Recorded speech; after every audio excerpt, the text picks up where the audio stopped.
Are you looking to create a new channel? Because with a new channel becomes a fresh algorithm. Is that something that you're looking for? Stop waiting for the perfect moment, because the perfect moment doesn't come. Just before you press record to go live, I've got this thing on my screen saying your recording has stopped. I've checked on Facebook, it's still recording, but again, that would throw someone completely off. Why do people fail at being consistent, right? We talk about consistency all the time, but why is it so hard to maintain? Grab your camera. If you know what you want to say relates to somebody or connects with somebody, or you're giving some kind of advice that helps somebody, just grab your camera and do it. In your view, what do you think is missing in marketing today? The more you do, the better you get. If you're sitting in a room thinking, I'm going to do it this year, I'm going to do it this year, I'm going to get ready, I'm going to get ready, you are always going to put it off.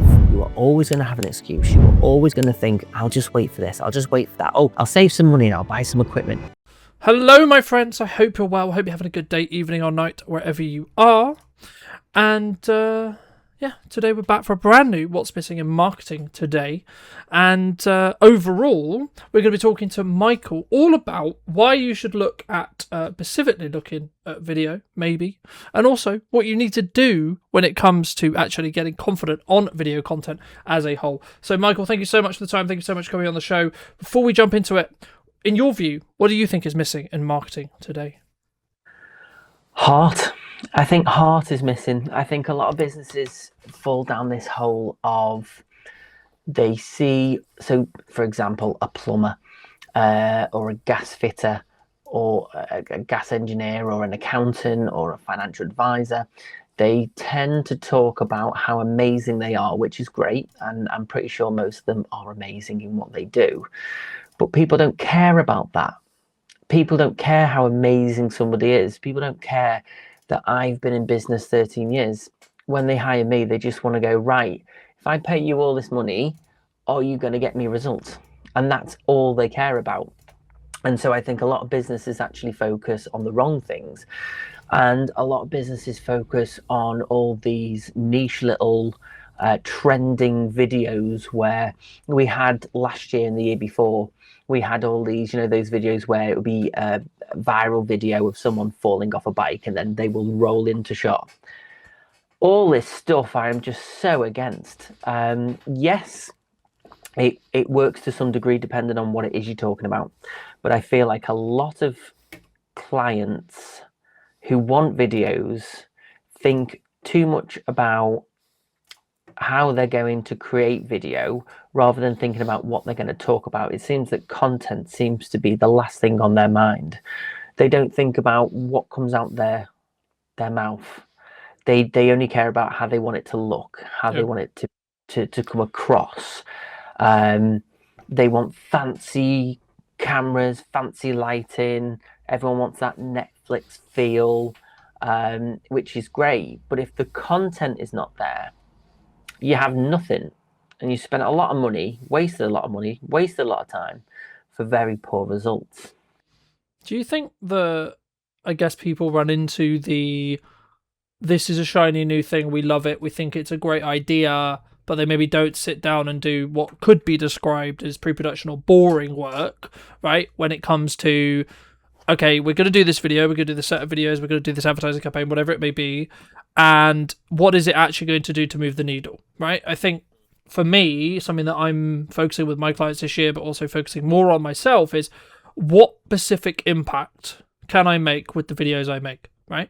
Yes, we can make them look great, sound great, etc., and that you should do that, but it should not be an expense, in my view, to understanding why it's going to move the needle for you, right? And I guess, just to build off that, why do you think people rush into creating content? Like rush into maybe getting you, because I've seen it many, many times, unfortunately, where people, they see it as the new shiny thing. They're like, right, we've got to do it right now, right? Which in some ways would be counterintuitive, because surely us as video people, we want people to do that in the short term to make money, right? It's all or nothing, and it seems to, I don't know if you feel this, but especially last year, it comes in waves. A lot of people panicked last year. A lot of people rushed to do things last year. And it seemed that the whole world did it at the same time. And then we went through periods of very little creativity. The problem with our industry, and I'm sure you will relate to this, is that whenever there is uncertainty, we are the first ones cut. Photographers, they're the first ones cut. Social media output is the first thing cut. And I think, you know, I'm a testament to the time that, you know, I mean, I've celebrated 13 years in business. That's going through Brexit, that's going through lockdown and COVID. And that's because I consistently showed up with social media, and I showed up with storytelling, and showed up with creating content whilst I couldn't leave the house. And I think that's what's kept me consistent over the years. That's what's kept me showing up. And that's why the phone keeps ringing. I was talking to my accountant before Christmas, and he said, I work with 3 or 4 different videographers in the local area.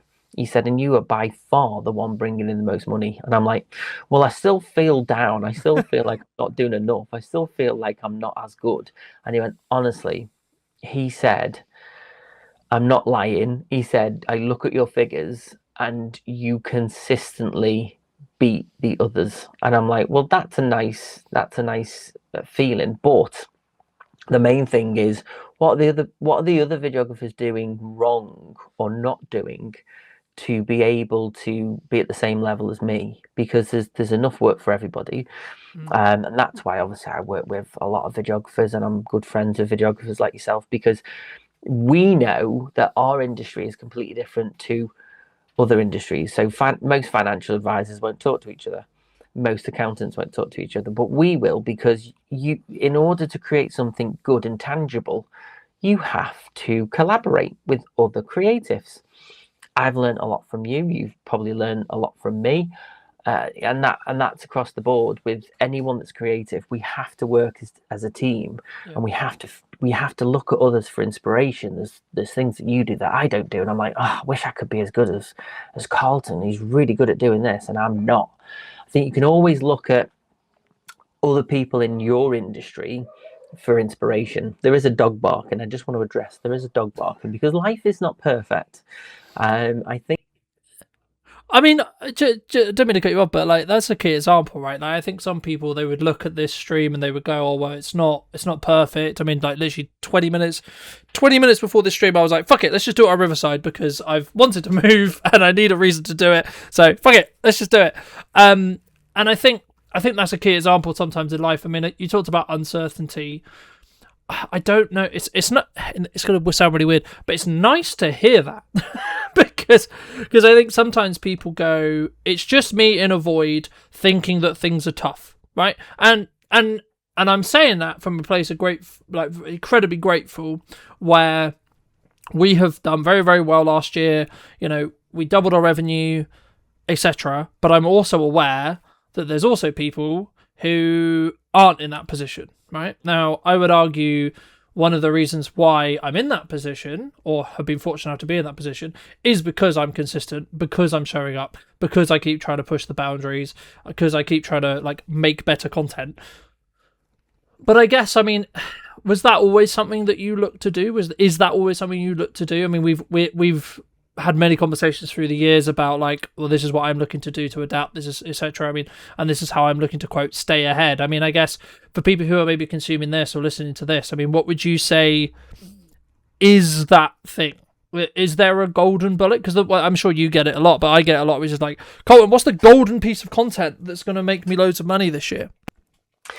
It's a double-edged sword because, you know, for me, I always want to move away from just generic video. I mean, unfortunately, you have to pay the bills, and you have to do certain jobs that you think, oh, this could be so much better if they just do an extra day's filming and listen to me a bit more. And I always have the respect of my client. I always know that my client knows what they want, but sometimes they need me to guide them to where they need to be. You know, when people hire me or when they hire you, they're not just buying the equipment. Yes, the equipment's expensive. Yes, we're constantly buying more equipment, you know, hard drives, computers.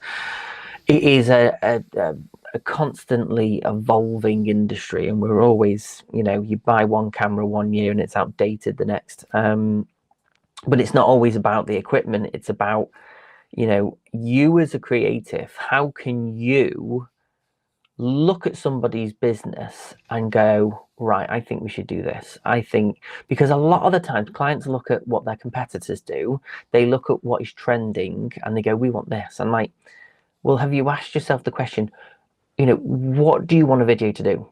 Before I talk about prices, before I talk about what I think they should do, I go, what do you want a video to achieve? You're spending maybe £900, £1,500. What is the outcome? What do you need it to do? And then you work around trying to get to that point where it's going to lead an audience to want to know more. I think a lot of clients, when I do my retainers, we do about 5 to 8 videos and they're always pushing to do 9 or 10. And I'm like, quality over quantity, because if I do 10 videos, yes, we can achieve that in an hour and it's very intense, but I'd rather you have 2 really good videos than 10 half-hearted videos. And I think people don't see, not a lot of people see the value in what we do. We constantly feel like we are explaining the value. Some people get it, some people don't. People want results. And I think people are scared of actually taking a chance with their wallet. I think, they're thinking, oh, this has to make a return. And so our job is to make sure that we close our mouth, we listen to their need, we listen to what they're trying to achieve, and then we as creatives go, right, you've talked about this, you've talked about this, you want to achieve this, and you want to get here by this point. This is how you should do it. And it might necessarily be, we are consuming content at such an incredible rate these days that even short form content has to be so spot on for people to engage, because every single person on the planet is competing for time. Do you think, I mean, my next question was going to be, do you think there's a content problem? Do you think there's an attention problem? But just to add a bit more context around that, I think what you're talking about here is like everyone wants, because everyone understands, right? Like, you put out a load of content, you get more time with people, you build more trust faster, which in turn means you're more likely to win a sale, right? In crux, that's what we're talking about.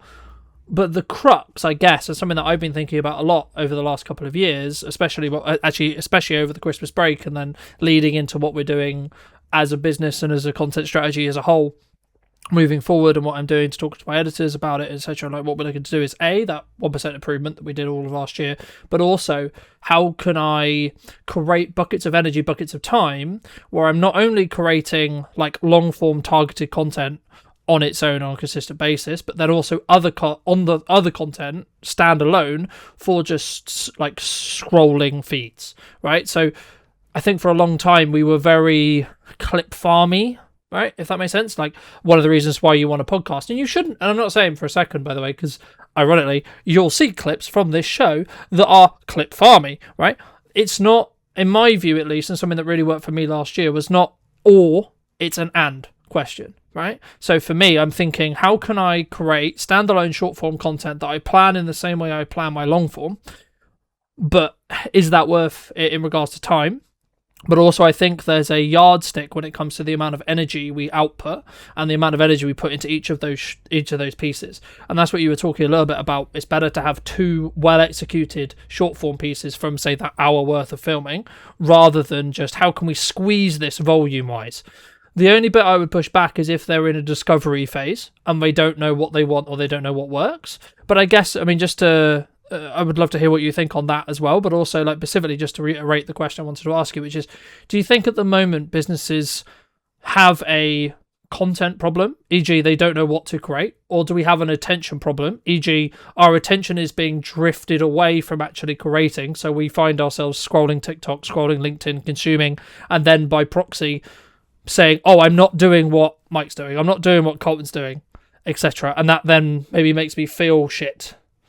I see a lot of clients at the moment who will create stuff, they'll create short form content, and they'll put GIFs, or they'll put, it's like that one at the moment, I don't know which one it is. It's the one with the nightclub. It's taken from a Netflix film or series where it's a feeling of, euphoria kind of thing. And everybody jumps on the same trends. Everybody does the same thing. Everybody uses the same trend in audio. Everybody uses it. I think people are scared to think outside the box. And I think a lot of people don't know how to think outside the box. And, you know, I don't always get it right for my own business because, algorithms are constantly changing. But the plus side is I have the time to sit and look at what's going on. I have time to look and analyze what's going on so that I can go, right, I've got an accountant that wants to do some videos about tax return or making tax digital. And it's like, well, that's great. And they go, how do you make accountants sexy? I'm like, well, you don't. But what you do is you break down the barriers of who you are. Nobody wants to go to an accountant. It isn't sexy. But if you can know, like, and trust, grow your awareness of, well, actually, we're very good at this. And if you've got a specific need, it's about breaking down what you do as a business and how you give people the answers that they are looking for. People will only part with their money if they know they're getting a return, and you can't always guarantee you'll get a return. So you need to be likable. I think in today's world, in terms of attention spans, we see a lot of idiots now, and I think that's the technical term, they'll do pranks on the street. They will throw eggs at people just before they get on a train. They will go up to people with little microphones and go, what do you think of it? All that stuff I just cannot stand. I'm a writer. I write comedy and I produce things that take me a very long time to write. I put my heart and soul into things. And somebody would rather go and watch something that took 30 seconds with hardly any thought process, and it's just someone being an idiot on camera, rather than watching something that someone's toiled over for 10, 15 years. And I think that's what's sad about the world, is that we are living in a world where, an artist who takes 20, 30 years to paint something, someone on Instagram, who just gets a camera out and thinks he's being clever, will get more views than the artist who spent most of his life creating a masterpiece. And I think that's the problem. People are too simple in what they consume now. And it's such a shame that where I stand is I want to make something emotionally tangible. I want to connect on an emotive level so that people go, wow, I really, really want to work with that guy.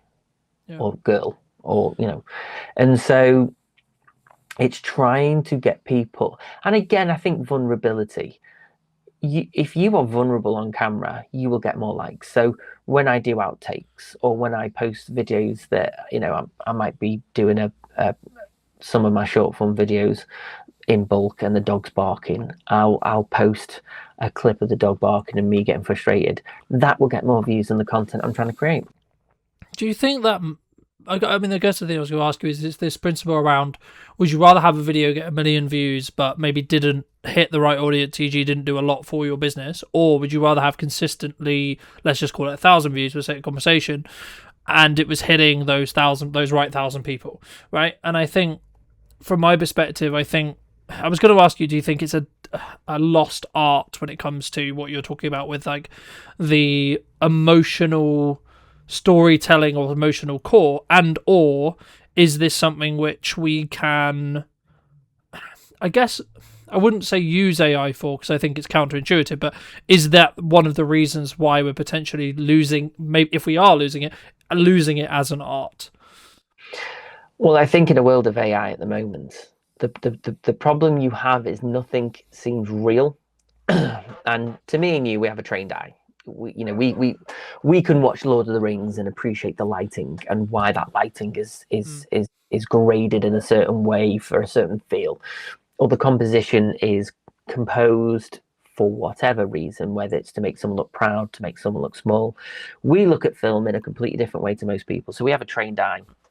So we can, not all the time, but most of the time we can tell when something is AI, when something's generated.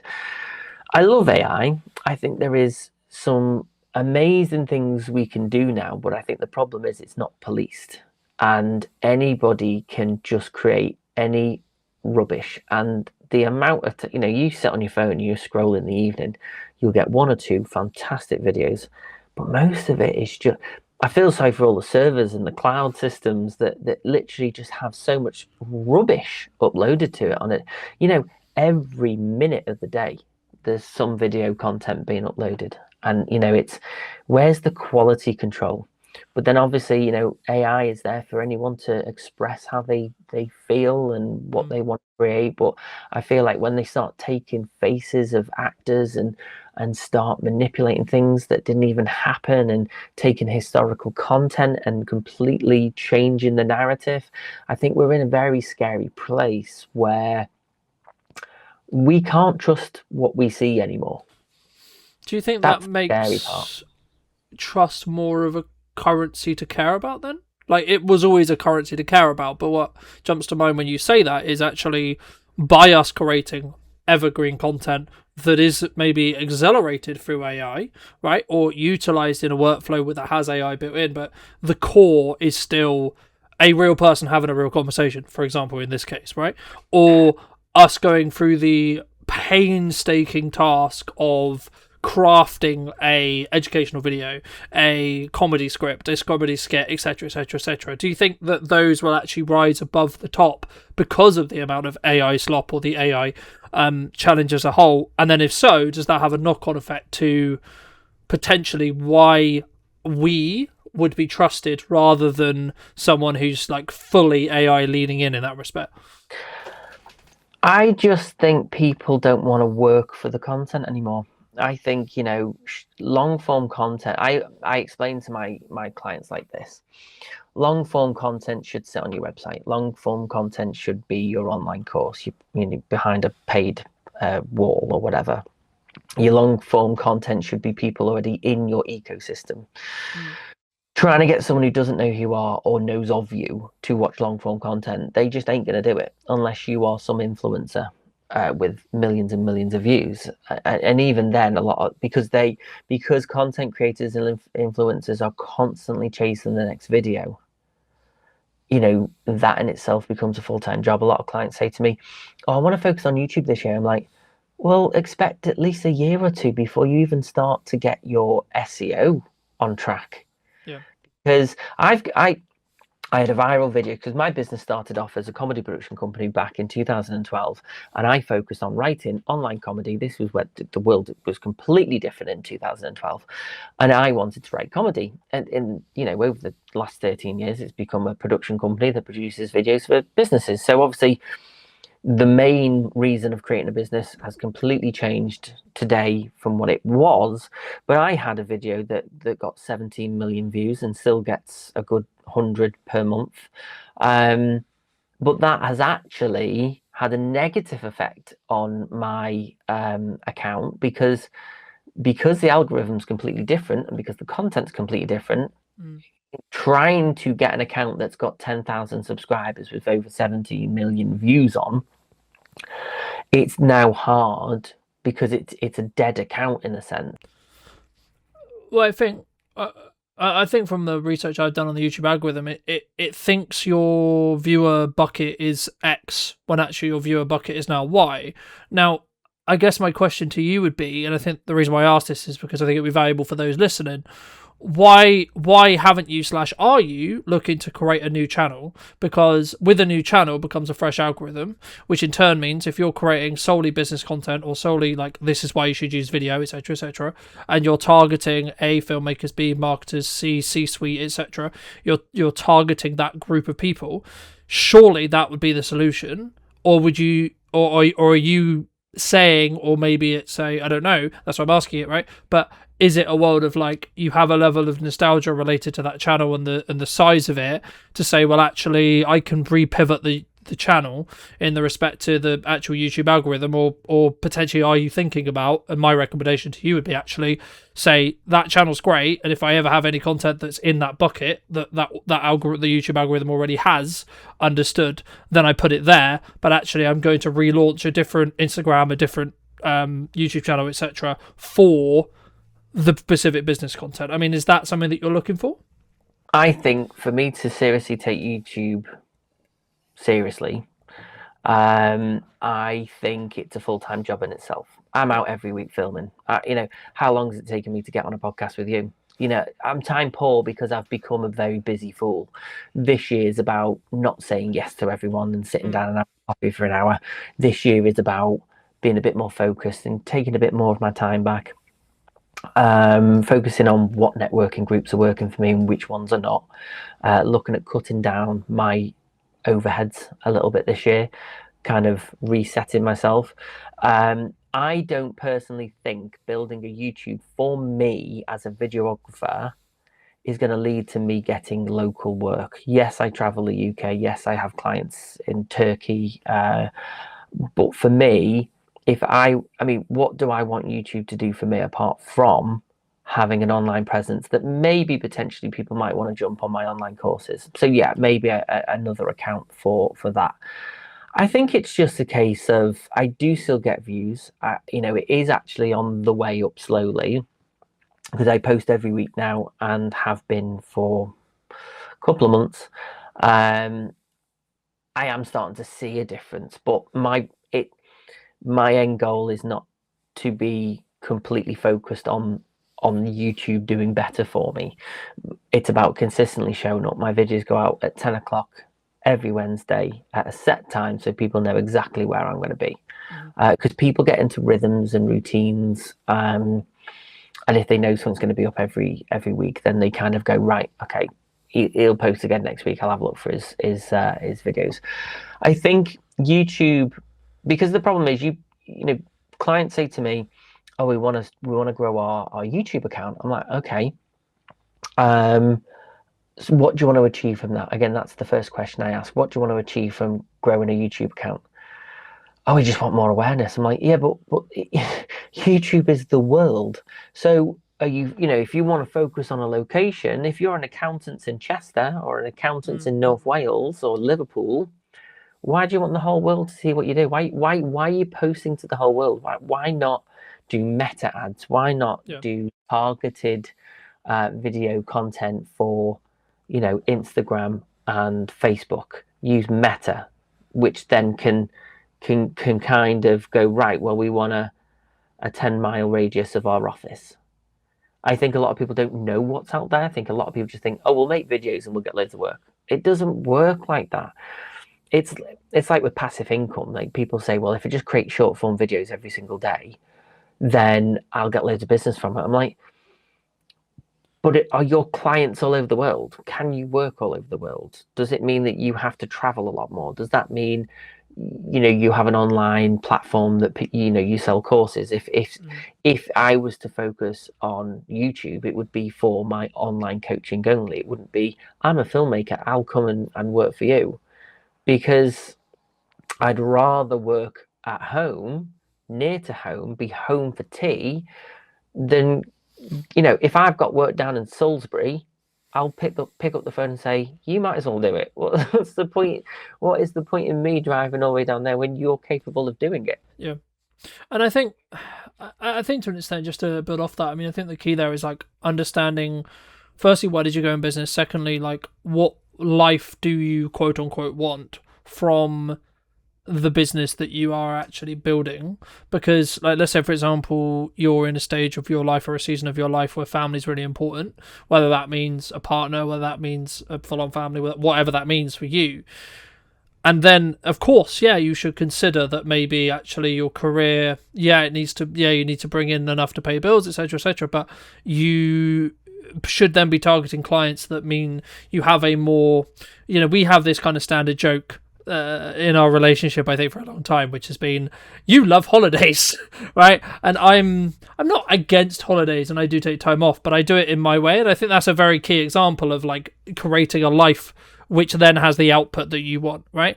I, at the moment in this stage of my life, I can prioritize my career and I can continue to grow as a principal and I see it as an advantage to continue to market, to continue to develop and continue to work on the business when others are maybe really investing in their family, right? And that's not a bad thing. It's about understanding that we are both different people and we're both obviously going to react differently or have a different focus. And it reminds me of a conversation I had in a conversation, I think it was around Boxing Day, there or thereabouts. Someone basically said something on the lines of, this is how you can work with me in 2026, and then was asking for feedback on what people thought about that 2 week window where people are like, should I market, should I not market, should I be taking time off, etc., socially, should I be reflecting, etc.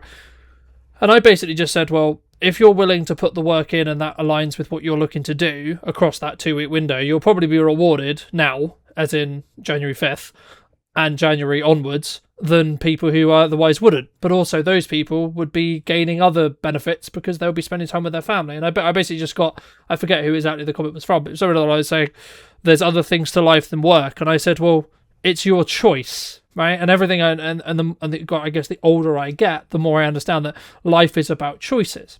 And this is the same when it comes to like, what businesses are you building and what areas of attention are you trying to focus on when it comes to building your business.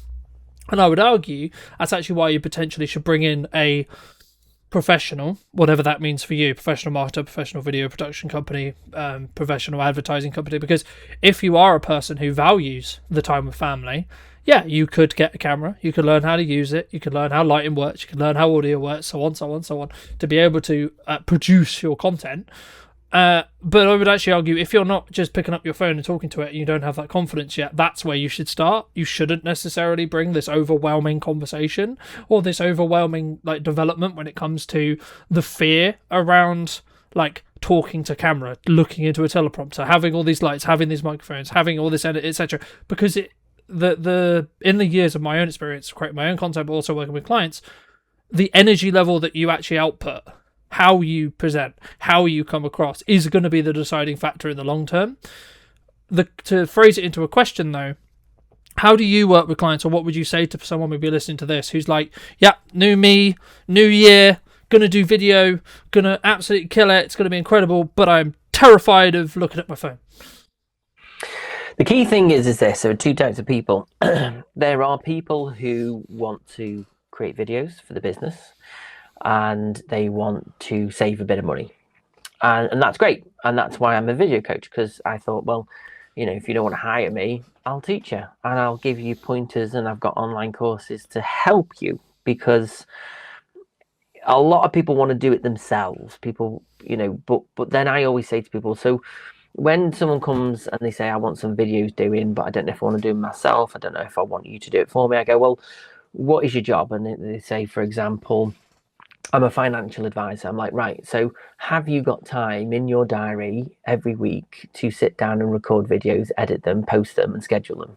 And they go, no. I'm like, well, you either pay me to take that time away from you and to do it for you and to give you an end product, or I teach you how to do it yourself, give you pointers of how you can create it, how you can manage your time. If you've got the time, do it. They get frustrated because they think it's easy. And to agree it's easy, if you know what you're doing, composition is important, lighting is important, sound is important. If you don't get those things right, and most of the time it's sound, if you've got bad sound, people won't watch it. And again, when people think, oh, I'll use ChatGPT, I'll write 10 video ideas for my business, they'll read it out without even knowing what that content means. So they're just wasting their own time. When you hire a videographer, filmmaker, you know, cinematographer, whatever, we don't just come with equipment, we come with an idea, we come with some kind of understanding of our industry for us to guide people in the way to get the results that they need. And that is what people pay us for. They don't pay us for the fancy equipment, although that's the bonus. They pay us for what we can look at their business and go, right, so you're an aesthetics company, you do skincare, you have clients that have problems with their skin, right? Let's have a look at what people are doing. 9 times out of 10 people are on TikTok, because it's a younger generation that has these aesthetic companies. I'm not saying everyone's young, but there are a younger generation that get into skin aesthetics, and they are a young, vibrant group of people who go straight to TikTok. Does anyone ever question the business and go, well, are your clients on TikTok? And I'd probably say for an aesthetics company, I would say there are probably a good handful of people. So it's probably a good platform to work from. Instagram's another one. for a younger audience, would posting on Facebook help? Probably not as much as Instagram and TikTok, but it all depends. It depends. People always say to me, where should I focus my time? YouTube, LinkedIn, Facebook, Instagram, TikTok. I'm like, well, where do you currently get most of your interaction now? Mm. Do you know what I mean? Where are you? People don't ask themselves the questions first. They just go, what should I do? I'm like, well, where are you at? What are you posting at the moment? It's about fact finding. It's about finding out. When someone comes to me and they say, I want a video for the website, I'm like, great. What video have you done before? And they go, nothing. I'm like, well, don't expect great things from this video because you don't have an online presence. Yeah. Build up videos by creating videos on your phone. Start being consistent. Start understanding video content in itself. And sometimes stop caring what people think. People live behind this barrier of fear. And they go, well, yeah, we want video. We need video, but I can't stand being in front of a camera. I've always been confident in front of a camera because I come from an acting background. So although I coach people on confidence and I can make people feel confident and make them feel relaxed, I have an issue understanding why people are so het up with it. I think, I mean, if I go down like really deep psychology wise, like why is someone scared of it? It will probably come down from the fear of judgment from others, right? In my experience, and that in a crux comes from your own self-esteem. And I've been very fortunate to have the mother I have and not have that issue, but I can relate to that.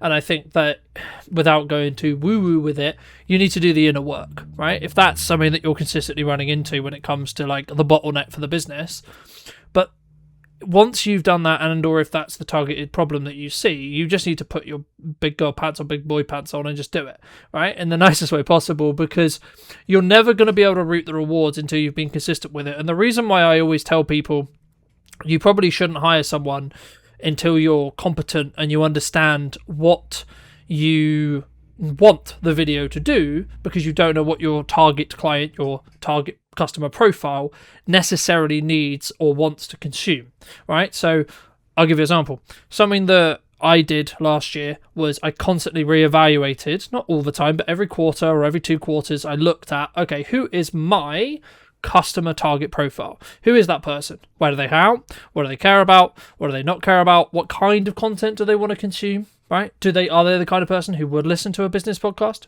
Yes, no, right, etc. And once I understood that, I then had a framework that I could then create for, right? So once I was then doing that, I was then the question, and my next question for you is going to be like, why do people fail at being consistent, right? We talk about consistency all the time, but why is it so hard to maintain? Well, just to finish my train of thought very quickly, I think for me, the reason why people fail is because they don't add a habit and they don't have that uncomfortability passively in their life, so that whenever they come to, I'm going to talk to an animate object, I'm going to talk on a show, I'm going to talk on a podcast, they don't have the passive social soft skills to be able to, I guess, energize or maybe, and I was thinking about this a lot very quickly. I mean, I think as well, it's about the preparation that you don't go into it, right? Because if we're skilled at what we do, so we can probably just show up and execute. The issue is if you're new, you can't. Yeah, I had 2 clients last year who said to me, and I know them through networking. I've known them a while. They are the types of people who wouldn't have had a videographer or a photographer at their wedding. They have a photo that was 10 years old. A lot of people do struggle with putting themselves on camera. I lost a lot of weight before Christmas and I've gained it because I was like, do you know what? I've been counting my food content since October. I'm going to take a bit of time off and just relax. And you know what? A bit puffy face today, but do you know what? Who cares? I'll lose it again. But that is what would stop somebody from creating video content. There is always an excuse. Yep. Oh, my hair's not right. I'll wait until I get a haircut. I'll wait until I just lose a bit of weight before. I'm like, yeah, but you might gain that weight again in a couple of months' time. It's like, stop waiting for the perfect moment, because the perfect moment doesn't come. We've even had this in this. I've got just before you press record to go live, I've got this thing on my screen saying your recording has stopped. I've checked on Facebook and the recording is still recording, but again, that would throw someone completely off and would completely change their. I'm definitely on it. I can see me on Facebook, but a lot of people wait for that perfect moment, and it's never going to happen. Grab your camera. If you know what you want to say relates to somebody or connects with somebody, or you're giving some kind of advice that helps somebody, just grab your camera and do it. I fall foul of that sometimes because obviously when it comes to production value, I rate that higher than most people do. So, and obviously with me in my industry, I have to try my best to capture the best looking image that I can. Mm. But when you're creating short form content and when you are on the go, you can't always work with harsh lighting. You can't always, you don't always have a diffuser in your pocket to stop your head from glowing up in the sun. You have to just sometimes go, do you know what? It's a bit messy, bit dirty, not the greatest content, but what I'm saying is spot on. If your content is king, the rest of it isn't the end of the world. Just providing that you've got reasonably good audio, which, you know, there are AI apps now that can clean up audio even if it's a bit windy. You can buy cheap, reasonably priced clip-on mics now for phones, and there's DJI have got the Osmo to stabilize your image, £100, less than £100. You know, so there is no excuse really. It's just, before you start creating video content, ask yourself, what do I want to achieve this year? What is the story that I am going to tell this year? And how am I going to help my client? Not how amazing am I need to tell the world. How am I going to help my client? A lot of people think inside rather than outside. They think of what they want to talk about, not what their audience wants to hear. Yeah. I had a client before Christmas that sent me a script, and I said, this is great, but you're just talking about yourself and no one cares. Turn it around. How is all of this that is great from your perspective, how does that connect and help somebody else? And a lot of clients think that they're going to try and answer everything in the world in one video. Yep. And I'm like, break it down. Break all these things down into shorter videos. You've got more content then. It's like this long form video we're doing now. Will most people watch 48 minutes? Probably not. If you cut that down and slice it up and put it on multiple platforms and mix them around, so put different ones on different platforms, you are then content rich. Yeah. But you're using a 48-minute interview. Yeah. You know, people won't sit and watch 48 minutes of me and you. They just won't. But if we put enough nuggets out there, that they might go, that actually is quite worth watching. But you'd still have to cut the 48-minute down, because we've blabbed about things that are just not important. I think for me, I think it's about that. There's kind of two camps, right? I think the people who are maybe struggling or thinking that they've maybe had video on the to-do list for ages, right? Like, the advice I would give to them is just kick them up the arse and get them to do it, right? Like, and I don't, in the nicest way possible, I don't really care how good it is, because at the beginning, my only objective is get you to do it, right? Once you've been doing it for a while, right, then people may say to you, or other people have said, etc., right? Like, but I guess this leads on to my next question, which was going to be like, what specifically would you say when someone says to you, my content isn't working, right? A, what's actually going on? And B, potentially what's the solution? Look at the language. You look at the language of what someone is using. Now, like I've just said in the previous answer, most people feel like, you know, people say, oh, we've won these awards, we've done this, we've been in business this years. Nobody cares. Nobody cares. If they want to know the answer, they will ask you. You've got to focus on what is the language that you are putting out into the universe.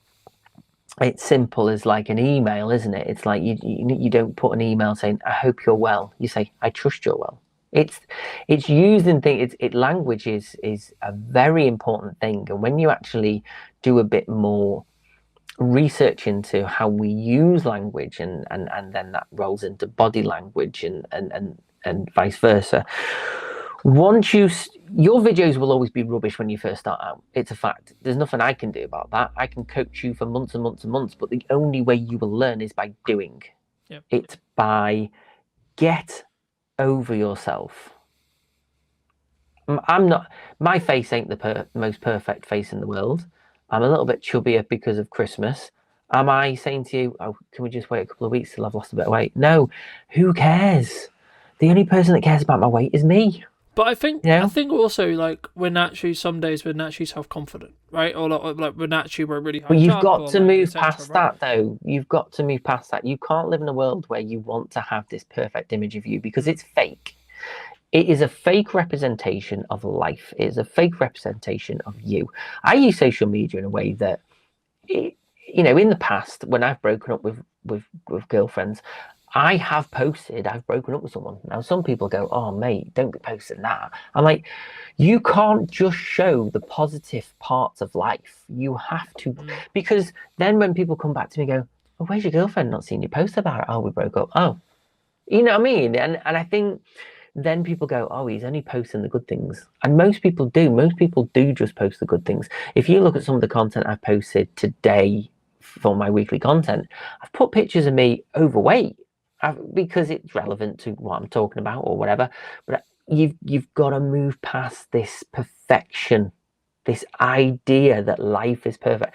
None of my videos in 13 years have been perfect, but when I look back at the videos I did a year ago, my lighting has improved. Yeah. I look back at my videos from 2 years ago, my sound has improved. Video is a journey. The more you do, the better you get. If you're sitting in a room thinking, I'm going to do it this year, I'm going to do it this year, I'm going to get ready, I'm going to get ready, you are always going to put it off. You are always going to have an excuse. You are always going to think, I'll just wait for this, I'll just wait for that. Oh, I'll save some money and I'll buy some equipment. How many people do you know, you'll go to do a job for somebody and they'll go, "Oh, I've got all this equipment, I've got softbox lights, I've got a ring light, I've got a tripod." I'm like, "Do you use it?" "No, I haven't sat and learned how to use it yet." I'm like, the amount of people that have equipment in their offices and they just don't use it. It's like, Yeah. because they thought it was a good idea, they realized it's not just Mike or Carlton turn up to the office one day and press record on a camera and go home laughing to the bank because they've just charged someone 1,500 quid. They don't see the 7 o'clock start right through to 10 o'clock because some you've peaked a bit of color and you're just trying to mask it, and Mm. you've got to also stop being a perfectionist as well, because Yeah. I use AI to clean up my audio because that saves me 4 hours. Yeah. I But think. that 4 hours means I can research plugins. I can research how to get a better grade on something. I can research in that moment. Right, audio's done. I'm going to spend an Yeah. hour or two just tweaking this color a bit more because I've got my time back. I think. People don't want to pay you to sit there for 4 hours cleaning audio. If you can use AI to get it cut down quicker, to get it back into the project, if you can quickly Yeah. grade and make it look reasonably good, because our level of understanding of perfectionism is completely different. An example of non-perfection. There we I go. know you just disappeared, and I thought I was going to disappear first. Am I back? I don't know. You're Who back. knows? You were back. I think maybe your camera's burning, getting a bit hot, because mine does that after a while. But it's true though. It's true. I think people live in this world. I'll just keep talking and filling while you're I'll tell you sorting. what. I'll tell you what. Let me sort my camera out, and then here you go. It's Mike's show now. The top It's your 5 tips that you can do while I fit this for everyone listening. top 5 tips. So right, let's think off the top of my head. The first tip would be to stop caring what people think. You have to stop waiting for perfect to happen, because perfect is not going to happen. Number 2, you need to be consistent. If you are going to be creating videos for 2026, just be consistent. Think about what you're going to say before you go out and film it. Number 3, I think we're on.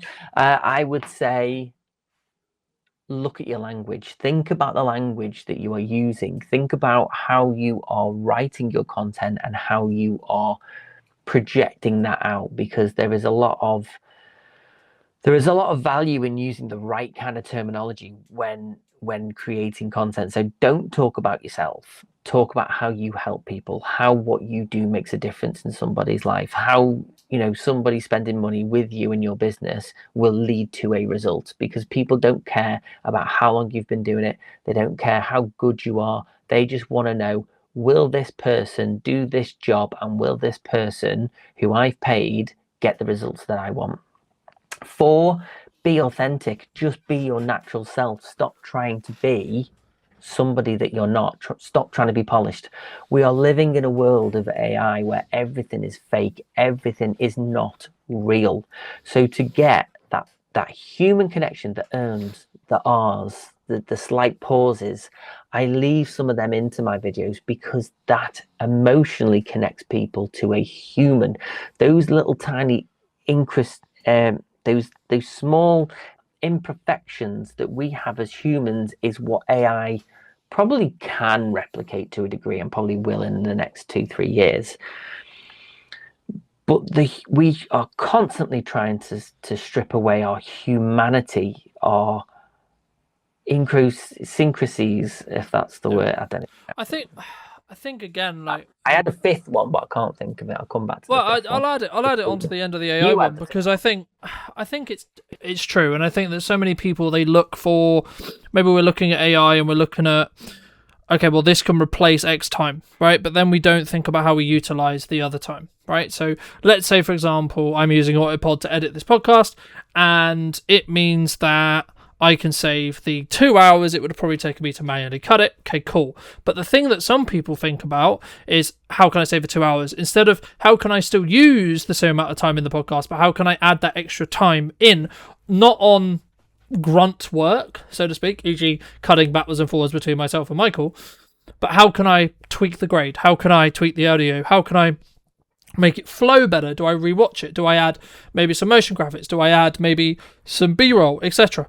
And I think for me, that's the 1% I was referring to a little bit earlier, and I think that once you understand that, then you can look to, because it's kind of counterintuitive, right? Because we want to keep making stuff better and better and better, yes, but not to get in our way, right? So I'd rather execute imperfect action than then getting to a position where, because then you can add value, right? Then you can move the needle, because then you know what that 1% is really going to matter and how it works, because then you're not worrying about the skill of presenting, the skill of how do we do a podcast, how do we come across, etc. But you mentioned trend jacking at the beginning, and I think I have kind of two opinions, which is like, if you have the bandwidth to do it, then yeah, potentially you could create a load of content, but it shouldn't ever replace your evergreen content. I guess for people who are maybe consuming this or thinking about this, about the postman's finally come, and the problem you have is it's the quality over quantity. Just because other people are doing things doesn't mean you should too. Yes, you might get loads of views, but does posting content of trending videos of people falling off bikes and then you sliding in as a presenter, does that actually mean, oh, he must be a great plumber, he must be an accountant, I want to hire him because his video was good? No, people forget about it. And that's the problem. People forget about it. They see it and go, oh, that was funny. They forget about it. They don't follow. They don't like. There's nothing tangible there. There's nothing real there. It's just people trying to stand out by copying everybody else. Yeah, I think it's about using it sparingly, though, right? Like, you can use the hook of that. But the problem is, people look at these things and go, right, everyone's doing this, we'll do that. Do they actually think, well, what is our brand? What is our vision? What is it that what is our mission statement? I don't create. I could easily act like an idiot, get someone to follow me around town, and I could be a class clown, and I could get loads of views. Yep. Does it mean that people want to hire me as a videographer? No, because for me, I want people to trust me. I want people to go, that guy is going to do what he says he's going to do. Yep. So the last thing they need is some idiot who is ruining his brand and image by acting like an idiot just for likes. And this is where I really hate the world at the moment in terms of how we consume content, because people just think acting like an idiot's going to get you results, might get you views, but it's not about having thousands of views on a video, because it doesn't mean 1,000 people pick up the phone and go, hiya, I'd like to hire you. Yeah, no, I mean, I guess people think that the view count is the important thing, and it's not. It's really not. Well, it's about whether you're doing it in the entertainment bucket or whether you're doing it in the brand building bucket. And as long as, like, And that's kind of where I'm in two minds when it comes to trend jacking, because I agree with you, right? Like, if it's going to be brand damaging, no, absolutely, you shouldn't do it, right? I would much rather have consistently 200 views, 300 views, 400 views, 5,000 views, whatever it is, whatever your standard line is. And it was all building to consistency, reminding people that I exist, how I show up, etc. Right? A. B. The thing to consider though is how can you potentially see something, and this is why I think every single person should have a level of, I'm going to curate, like mostly you should be in the curate side of the content window, but potentially you should have a small window of time when it comes to, this is how we're going to look at what's happening online, right? Not to say that you should necessarily like copy or like use the inspiration every time. It's so that you have an awareness of what's going on. So once you have that awareness and you know, oh, there is a trend, okay, well, is that then on brand? And then could you leverage it to gain more attention? Potentially, okay. And or do you have the bandwidth, or could you actually spend that time potentially doing more evergreen content, like something like this? Or is that going to take your decision away or distract you, I guess, is the further question. But just while we wrap up and while we think about, leave people with some thoughts as they think, I mean, what would you say if someone is looking to maybe up their marketing this year, or they're maybe to get into video or etc.? What should they do? What should they tangibly do after watching this? Like, how do they move forward? How do they move that next, like, take that first step, take that next step for them? They need to storytell. They need to be themselves. They need to stop caring who they want. They need to stop trying to be something they're not. Mm. I have clients who will go and get a makeup artist to come and do their makeup, and then we'll do the videos. They'll look fantastic, and then they'll watch the videos back and go, "It just doesn't look like me." And I'm like, "Well, what do you think's different?" He went, "Well, I don't normally wear that much makeup, but I was trying a bit too hard." I'm like, "Why are you trying too hard?" Because now, if you want to create videos on your phone, you're gonna have to get a makeup artist. You've set the bar up here now. I think you've just got to be your natural self, and it's hard because people don't want to be vulnerable. People are scared of their school friends seeing it or their family seeing it, and I'm like, stop caring about what people think. Yeah. There are videos on social media that I've posted over the last 13 years, and some of them are so embarrassing. I wrote a song about being on the toilet once when I was 26 or 7, and it was funny. I had a selfie stick and I wrote a song while I was on the toilet. And you think of these things now and go, wow, I wouldn't do that now. But it's there, it's up there. And some of my friends in my camp van group, they seem to get it out when we're all drunk and go, oh, well, there's Michael acting like an idiot. I don't take myself too seriously. I am who I am. I'm there are flaws in my personality. I'm not just this happy, bubbly, fantastic, wonderful guy that I try to portray. I am a happy, nice, bubbly guy, and I will help people as much as I can. But I can still get grumpy. I can still have a go at someone for cutting me up on the motorway. I'm a human. I try to show the real me. And if I am angry, and I try to refrain from creating video content, because I've got a business and a brand to protect and think about. So I don't talk about politics, don't talk about religion, don't talk about sexuality, don't talk about race. You go on my social media, and even if people try to put their opinions, I'm very to the point and go, thank you for your comment, or I like it, or I just won't engage. Because I have a brand to protect.